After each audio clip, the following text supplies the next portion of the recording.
happy about this as well. Like I said, let's give it up for the both of Arthur and Ashley. Yeah.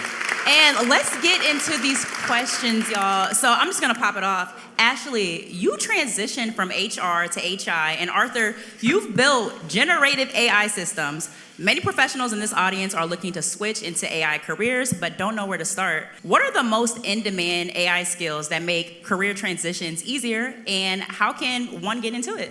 So you guys want to start off with foundational skills. That's applied to machine learning, data analytics, et cetera, et cetera. And so we want to focus on the roles that you could also easily transition into. So a few of the highest paid roles and also the highest recruitment roles are of course going to be tech sales, so you can automate with AI. And also we're also getting into cybersecurity, data analysis again. And so you want to make sure that you're starting off first and foremost with educating yourself. There's no better place to educate yourself than with Scale in Tech. They have a direct recruitment program that you can get into Microsoft, Google, etc. And so that's where I would recommend that everybody starts with, because it doesn't get better than that. And I also wanted to tap into that because I work in tech sales, and a lot of times people come to me and they're like, do I have to go to school for this? Is there something that I had to have prior knowledge to, before I got into this industry? Can you kind of just touch on that? Do you have to have prior knowledge before you get into cybersecurity or have these tech sale type of roles? Love this question. So every tech company is going to be looking for experience. So you're going to have to build your tech portfolio. And so again, with the Scale in Tech program, they provide you directly with those resources and tools to succeed. However, if you are interested in connecting one-to-one with me as well, I'm also a AI solutions consultant. So what I do best is AI solutions for professionals and businesses. So if you want guidance on a personalized career path plan, then we can help you as well. Thanks, Ashley. Wait, we got I thought you were sharing. Can I plug myself too? My stuff? Yeah, but do Sure. your thing. Stop it. But yeah, so. Oh wait, no, you ain't pay us for that. You got to pay us for that. I'm playing. I'm joking. But yeah, Scale in Tech's a great program. Also, like it was said in my bio, I'm a senior director at Perscolis for artificial intelligence, computer programming, and also cloud computing. And we have courses as well. We have some partnerships. So and also we're hiring right now. I'll throw that out there. We're hiring for new roles. I'm the hiring manager. Send me a message because I need people and I don't want to work that hard to find them. And there's a bunch of people here right now, so make my life easy. But overall, everything that Ash said was 100% correct. The only thing I want to add is we have another avenue as well. And also, one thing that I think that we didn't mention is outside of just getting a job, there's so much opportunity out there to, once you already have a job and you're stable and you've done everything you need to do there's a lot of business opportunities as well to make money on the side. And that's something that Cyrus talks about too, about scaling in tech and having a job stacking or potentially getting a side business. And I actually have a book that's in the back. I don't have that many. I only have like 30 of them. I didn't know there was gonna be so many people here. But but if you want a copy, I'll send it to you too. But I've got like 30 in the back that actually talks about how to, once you've established those skills, you have a portfolio, how you can also get a small side business to match your income as well once you have that stability. So that's something I help people with. Yo, good stuff. Yeah, y'all definitely make sure y'all tap in with him. I don't know if y'all heard earlier, he has a podcast called It's Deeper Than Code, and it's fire. It's incredible. All right, so now we're gonna talk about AI and economic opportunities. So a lot of people here want to make six figures or more in tech. What roles currently offer high salaries and strong job placement opportunities? And what should career switchers focus on to stand out to major tech companies? So quickly, I'll say the number one thing that we look at is transferable skills, right? Like if you already have skills that are usable, in your everyday life that you can then go ahead and transfer over into AI, et cetera. But some of the tools that we've seen and we've seen good placements on is we just did a course recently about prompt engineering. And there's a lot of companies that are hiring people that understand how to basically make generative AI do what you want it to do. Because it's not just as simple as Cyrus might joke and say, yeah, I just asked ChatGPT and it just told me everything. Cyrus has been using it for a while, so he knows how to properly prompt it so that it gives him the right information. Because you got to worry about hallucinations. You have to, tell it to do things in a way that you want it to do it, et cetera. And so we've had a course recently where we taken people that, had a little bit of background taught them prompt engineering, and then connected them with hiring partners. So that's probably the fastest thing I've seen. I've also seen a lot of people in a program that we're working on right now for process automation, and I think you have one. So I'll let y'all talk more about that. But You can plug your stuff, bro. No, I think that's enough. That's enough. They . Didn't pay me to come here and talk about it anyway, so If you didn't want to add nothing. No, most definitely. So the answer to the question would be the best possible role that you guys can get into for tech is going to be tech sales. Hello. Here's the reason. Yes. I'm telling you, it is. Yes. We're talking about an over 60% growth rate year over year. It's only getting higher.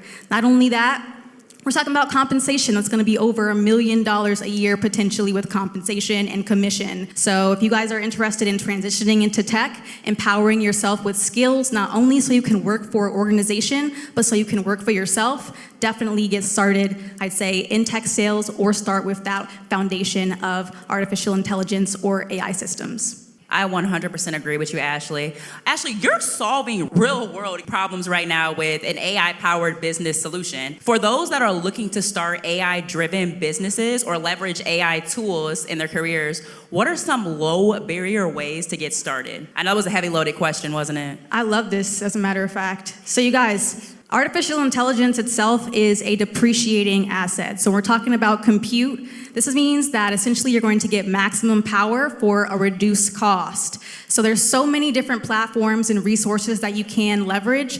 I mean, there's so many to where I can't even begin to list off, but I will say start off with an LLM if you have any questions. That's going to be able to give you the really beginning starting place to maximize your outcome and strategy.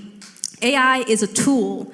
AI is something that's going to really uplift and empower everyone in this room. What you need to do is learn about AI, learn AI skills, and learn how to apply AI to maximize whatever you're doing. This is how you're going to win. So a lot of complaints that I hear when it comes to tech events is that oftentimes they are very expensive. Many times they cost hundreds of dollars. The other issue with tech events is that many times they're incredibly infrequent. So many people have to oftentimes keep a calendar or a schedule to try to remember when each tech event is happening and where in the US it's going to be happening at. So it can be very time consuming. The other issue is that people oftentimes talk about how when they go to these events, no one's hiring. There's no recruiters there. There's no one there that is actively trying to assist them when it comes to answering their questions, providing them support. And then also there aren't many founders at these events as well. Well, recently we just launched Grown and Techie, which is our recurring tech networking event that is full of recruiters, hiring leaders, and founders with networking, education, and more.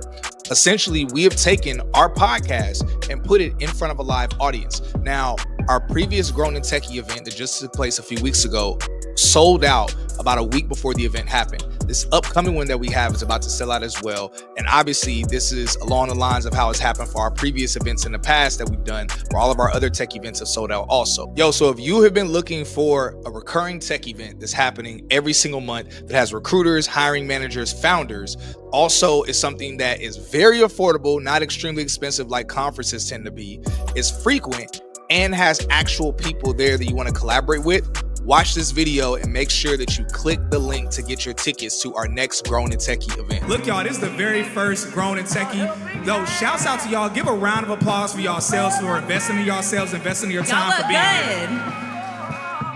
Outside of just getting a job, there's a lot of business opportunities as well to make money on the side. And that's something that Cyrus talks about too, about scaling tech and job stacking or potentially getting a side business. The best possible role that you guys can get into for tech is going to be tech sales. We're talking about an over 60% growth rate year over year. It's only getting higher. Ever since I first started my career in tech, I felt like it got to a point that when I started looking for other jobs, based off of my LinkedIn alone, people were trying to find me. I think it's so important that people start to use every single tool that is on LinkedIn instead of just updating your bio and saying, hey, I'm a sales development representative and my name is Taylor. There's more to it than that. You have to really pour into your social media and your LinkedIn.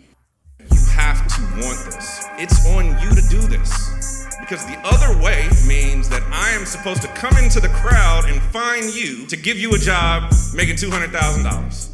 Ain't gonna happen. So you have to be willing to do the work. Thanks, Ashley. That was great. I actually have a question. This wasn't even in the list, but I know we're so used to doing Saturday or weekly tech and AI news. I'm realizing, if I could ask, who in here, is there anybody in here that watches or tunes in to the weekly tech and AI news that Ash and I do? Okay, cool. I do. All right. So shouts out, major love to those of y'all who do. I love it when I see very few people, because that means it's a learning opportunity for the masses. And that's what I love. I love stuff like that. Ash, can you talk a little bit about, and Arthur, if you want to touch on this as well, that's totally cool. But Ash, because I know right now everybody knows about AI. We know about generative AI. Can you talk to them a little bit about AGI and then also super AI? Like what's about to come that most people don't even know about? All right, you guys. AGI, artificial general intelligence, essentially that's an AI system that is as competent and is able to do anything that a human can do. The future, what's coming now, is going to be artificial super intelligence, also known as ASI. This is where AI surpasses the intelligence and capacity of a human. Now, a lot of people may be afraid of what's coming, but it is inevitable. So what that means is you're going to have to empower yourself and be familiar with the systems that are already out there. I love this question because a lot of people think that AGI is in the future, but a lot of the big wigs, Sam Altman, for example, already say that AGI is here. We should take those signs, use it to empower ourselves and our communities, and grow so that we are properly prepared whenever ASI comes. And what is ASI, or the super intelligence? Artificial super intelligence. We're talking about the robots walking around that are more intelligent than a human being. And so these are going to be applications that are going to essentially be able to maximize productivity, maximize innovation. We're talking about AI that can cure any disease, AI that can solve any problem with advanced solutions. So the future is limitless, and it's up to you guys to take advantage of all the opportunities available. Part of the reason. Can I jump on that? Oh, yeah, go ahead. Yeah. Yeah, definitely. And the reason I want to jump on that is because I've talked about this a lot on my podcast. If you haven't been, seen it, it's Deeper Than Code.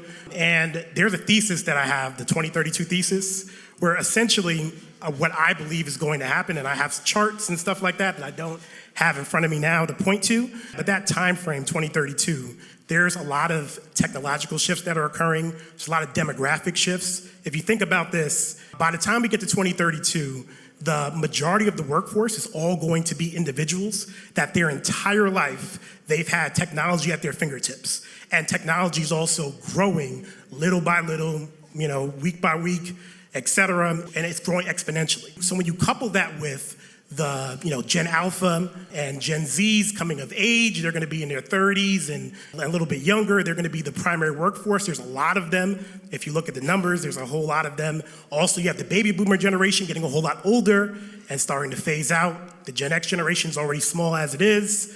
And so the majority of the people that are making decisions at these companies, the majority of people that are getting into tech, the majority of people that are guiding all these things, they've had technology their entire life, and they think philosophically about technology differently than their predecessors. I know we've all probably seen congressional hearings, and you hear them ask questions that make absolutely no sense. Like, if my phone was doing blah, blah, blah, did that have something to do with Google? And they're asking ridiculous questions.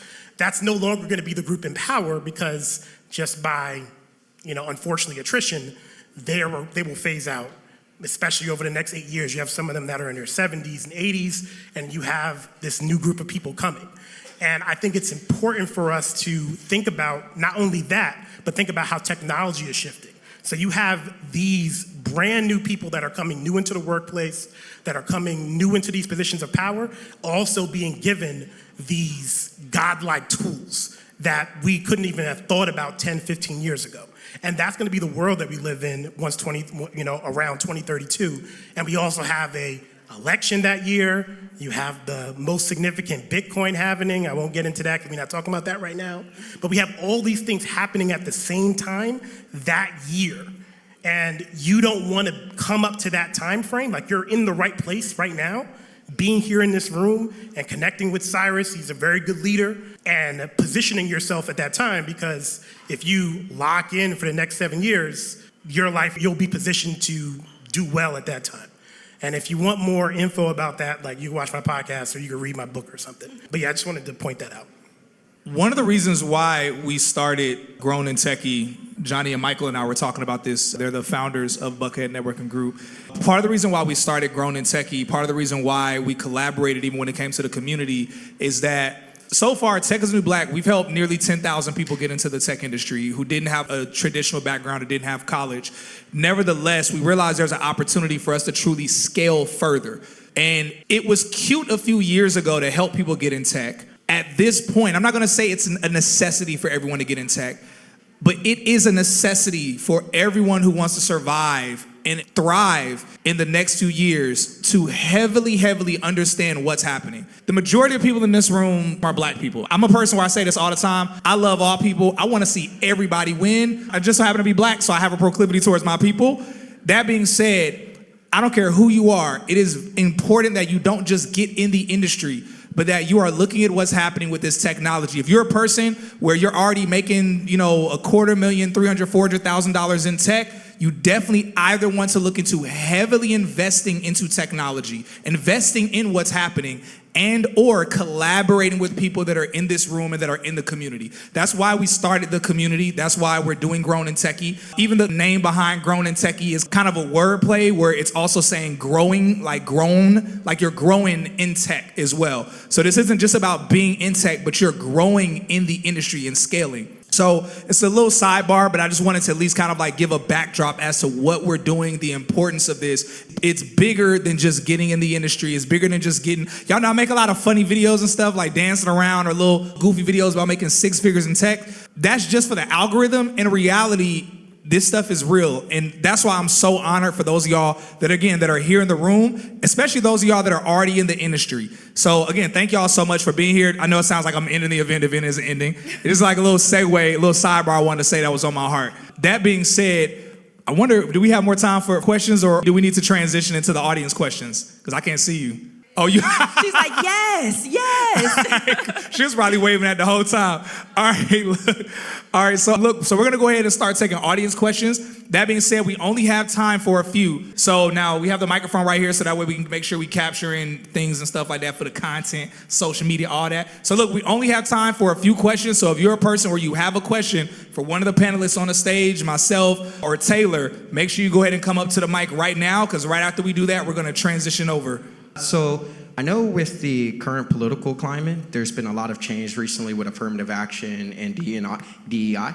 And I know kind of within the tech industry, if you just pay attention to Twitter, that like DEI has been associated with black people getting into tech. So what advice do you have for the people in the room when it comes to strategically positioning themselves against that narrative, that black folks are just DEI hires? Oof, amazing question. All right, you guys. DEI is good business. That's the bottom line. And here's why. So a lot of people think that it's going to be a detriment to their business. However, diverse firms outperform others by over 40%.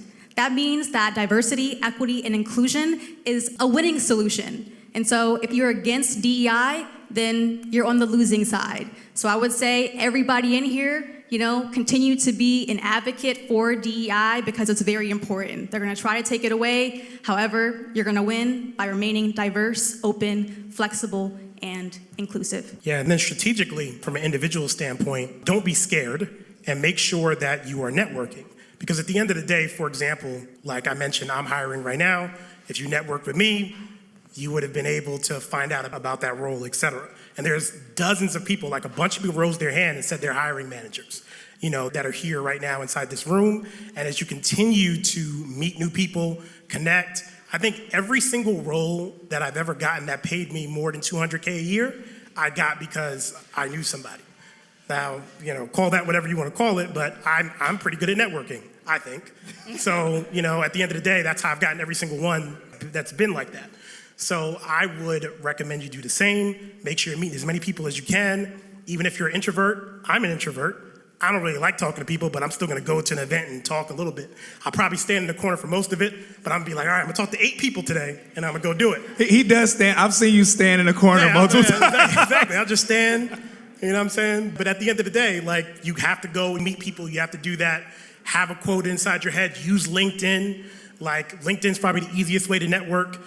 Send out those invitations. If you have the money, get a premium account so you could do a little bit more.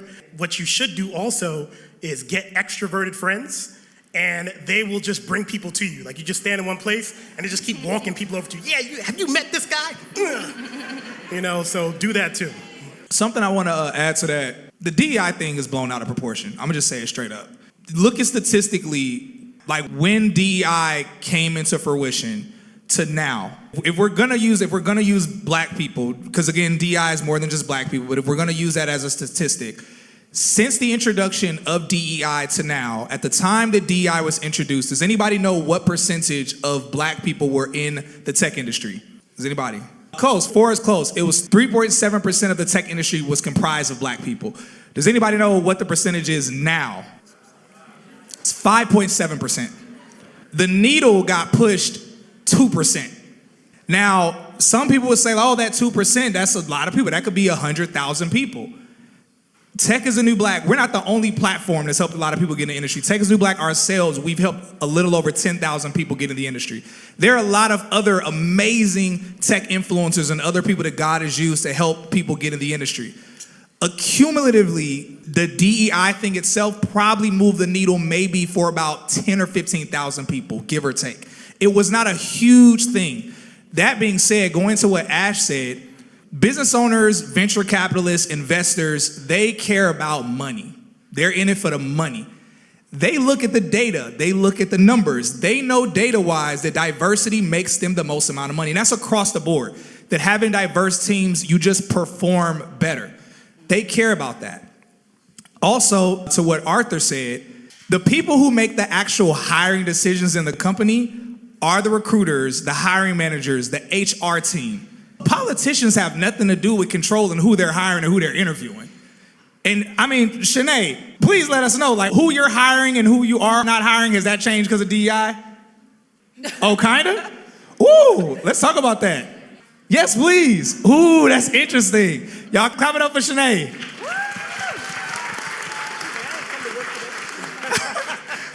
Hey, y'all. So the reason why I say kind of is because when DEI was put into place, it held people accountable to look at everyone and not just one specific type of person. Yeah. And so whenever I would sit in front of my hiring leaders, they would want to look at one specific type of person, but then when they would get to me, they go, oh, but Shanae, we want to look at everybody, because they knew I was going to hold them to a certain level of accountability. Exactly. So you're right. In addition to your point, the idea of DEI made Black people believe that we can be in these spaces. Yes. So it was a support factor. Yeah. And so when you take it away, it's almost like taking away a certain level of support that we didn't believe we belonged in those spaces. So it's almost as if DEI opened up a door that it was hard for us to break down by ourselves. Exactly. Yeah, it's true. So if you're listening to this right now, you fall into one of two categories. You either fall into the category of most people, whether you're trying to figure out what to do in tech exactly, whether it's something that the guest is talking about or it's something that you've heard about from someone else. At the end of the day, you want to know what specifically you should be doing when it comes to working in the tech industry. Or you're person number two. You're a person who you already know what you want to do in tech. Maybe you've already done a boot camp or you've already went to college to get in the tech industry. And so you don't need a boot camp. You don't need education. You just need job placement assistance. So I have two things for each of you, no matter which category you fall in. So for the person number one, we actually have a tech career quiz that has a variety of different roles attached to it, where all of the roles, based on the answers you provide, is going to give you an answer of something that is in very high demand in the tech industry, pays on average 6 figures, and also is something that is going to be here for a long time to stay. It's not something that's going to be disrupted by artificial intelligence. If anything, it's something that's growing more because of AI. So person number one, we have our tech career quiz. Now for the second person, where you've already done a boot camp, or you've already went to college, or you already have some type of education or experience where you don't think you need more, you just need job placement assistance. Well, we actually have that. We have our tech career accelerator with job placement assistance, with recruiters and hiring leaders that currently work in the industry today. Now, with our job placement assistance, it does come with a very brief self-paced training that most people finish within a couple of days or a week maximum. But then immediately after that, you get to schedule and choose which tech company that you want job placement assistance for. You get set up on a meeting with a recruiter as well as with a hiring leader to get that job placement assistance with recurring training and support throughout the entire process. So again, either whichever category you fall in, click the link down below and you'll be able to see the two options that are there for you. So that way we can help you scale in tech. I love it. Y'all clap it up for her.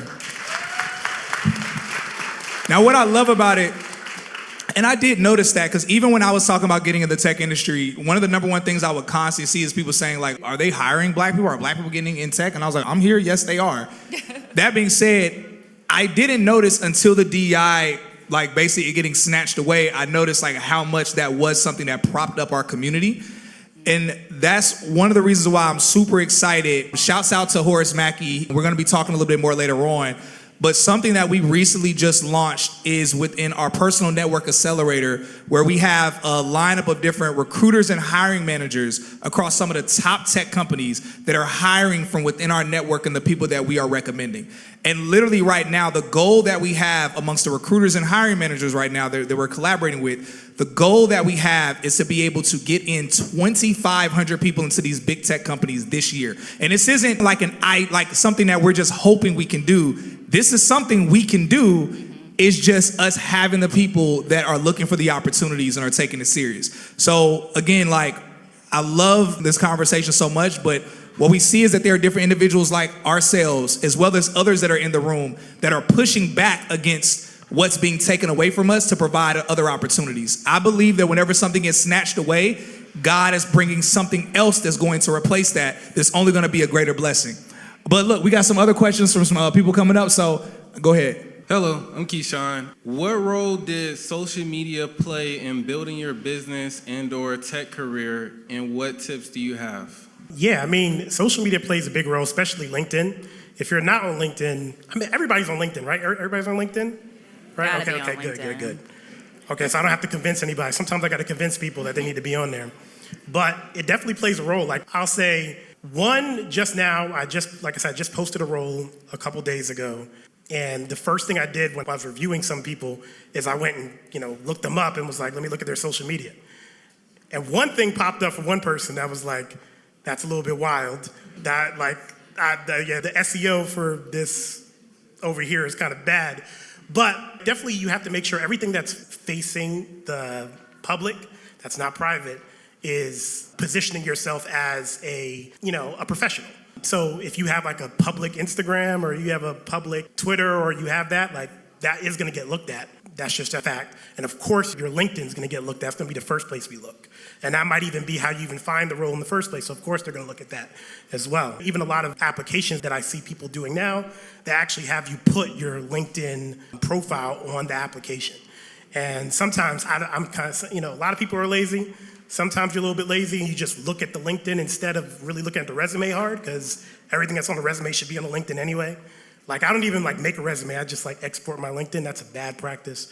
So don't do that, but that's what I do. And then maybe just change it slightly. But it does that. And also, I've had a lot of roles. Like a role I just was interviewing for about 3-4 weeks ago, as a, head of operations or whatever for a tech company. They came to me because they came through my Instagram. They found my Instagram. They're like, oh, it looks like you'd be a great fit for this role. Can you please apply? And they spoke to me, et cetera. And because I made that brand, they saw that, I'm like a thought leader or whatever. They were like, yeah, you might be a great fit for this role. So doing that can net you roles, can connect you to the right people, et cetera, et cetera. I said a lot. If I can chime in on that. So I know a lot of people, they're like, hey, I have a life outside of, my career. So it's like, I don't necessarily want to be based off of my Instagram versus what I'm doing in my job. So I would just put it out there, make your page private if you have to. But also just with the whole LinkedIn thing, ever since I first started my career in tech, I felt like it got to a point that when I started looking for other jobs, based off of my LinkedIn alone, people were trying to find me. People were looking at me. And we talked about this a little bit on the podcast, Cyrus, just how powerful LinkedIn is. And when I think about it, I don't really use Indeed as much, no shade to Indeed at all. But I feel like LinkedIn, you're able to, promote yourself more about who you are and what you do. With my company right now, we even do just social media updates on LinkedIn. Like, hey, y'all, this is what we're doing today. They have video chats now where you can upload videos skills on LinkedIn, I think it's so important that people start to use every single tool that is on LinkedIn instead of just updating your bio and saying, hey, I'm a sales development representative and my name is Taylor. There's more to it than that. You have to really pour into your social media and your LinkedIn. So I just wanted to chime in on that part because I know, sometimes on my Instagram, I'll be out kicking it and all that, and I don't want nobody sitting here judging me. Her Instagram and LinkedIn are night and day. Two different people, but still, my work ethic is crazy too. So I just want to put that out there for everybody else that is kind of thinking about hey, how do I differentiate my social media from my LinkedIn? Yeah, and I've seen your Instagram. It's nothing wrong with it. It's not, it's cute. Yeah, no, it's not crazy. Let me clear it up. Yes, well said, Taylor and Arthur. So to confirm, as far as my answer to the question, I would say that there is no better time to be alive. The reason is because there's limitless connection and communication, as you guys know, with anyone and everyone. So as you guys probably have already heard, I'm the CEO and founder of a wearable technology startup. Feel free to test it out after this interview. However, one of our investors is Shaquille O'Neal. That's How so that dope. happened? Yes. I'm sorry, I gotta pause you on that. Clap One it of up for her that. Clap it investors up is for that. Shaquille O'Neal. We're not about to just sit here and just slide past that. That's very dope. Thank you. The reason why that happened was through a direct connection, and so we're leveraging social media. Everybody in this room can do that. There is no limit. You can reach anyone and everyone, anytime, anywhere. So most definitely don't hold back and don't be shy through communicating the value that you bring to any stage. Can I throw something out there too? I interviewed Ash twice on my podcast, just throwing that out there. So if anything, you could watch her 2 episodes. Just throwing that. Subscribe to Deeper Than Code. All right, what's the next question? As a software engineer in a room full of other software engineers and aspiring engineers, what do you say to people who say AI is going to take our jobs? Oof, that's an amazing question. The answer is, it's inevitable. We already see it happening. Now, there's good news and there's bad news.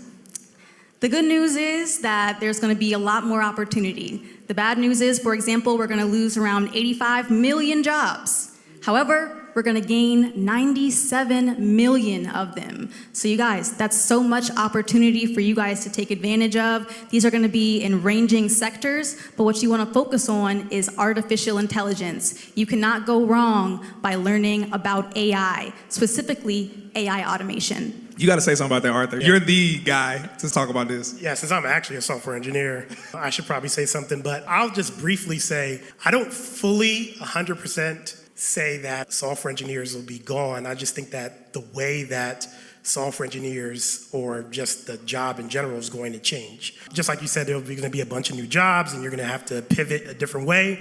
And I'll just say, because I've been around for a while, I would say I look young, but I don't. I'm pushing 40, so I'm about to be, any day now. You aging well, bro. You aging Grown and techie. Thank you.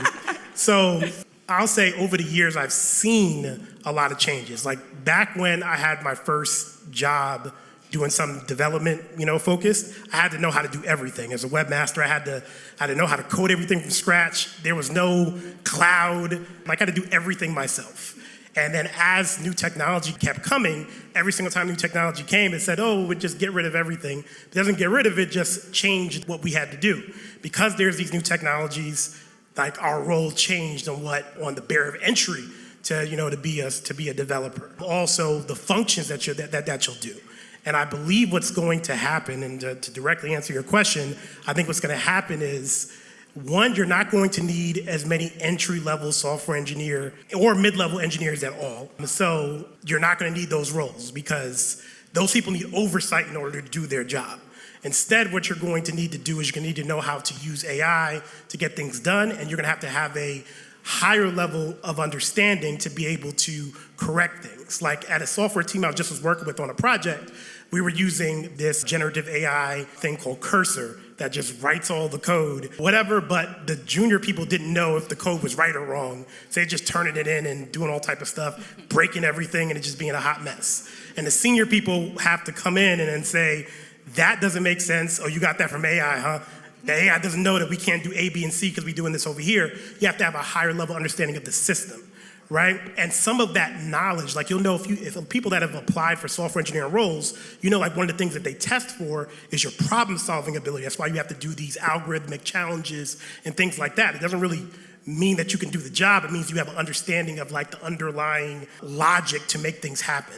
So I think people that, like, let's say, for example, cloud engineers, like people that are like focused on that, you did a really good job, and now you're gonna get even more work, right, if you focused in that direction. I think that people that have focused on being a software architect, or people that have honed their algorithmic skills, people that have a design eye, et cetera, that can do those type of things, you're gonna need to know less computer programming ability and more prompt engineering ability, but be able to direct the tools to solve the problem, which is all the business wants. They don't care who wrote whatever, they just wanna know, I need A, B, and C to happen for the user. So make that happen. And then use AI, adjust it, and deliver a great product. So I think that that's gonna be the change. Yo, great answer. So again, for those of y'all, just want to make sure that if you are a software engineer, you're designed to be a software engineer, make sure you are adding those other pieces on top of it, whether it's something like cloud engineering or, like he mentioned earlier, prompting, and a list of others.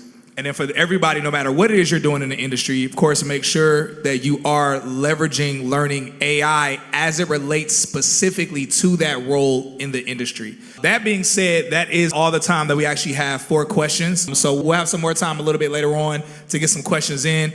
So thank y'all so much for the questions. Also to the virtual audience, for the virtual audience members, we're gonna be able to tap in with y'all a little bit later on for some of the questions we're gonna have for the next segment.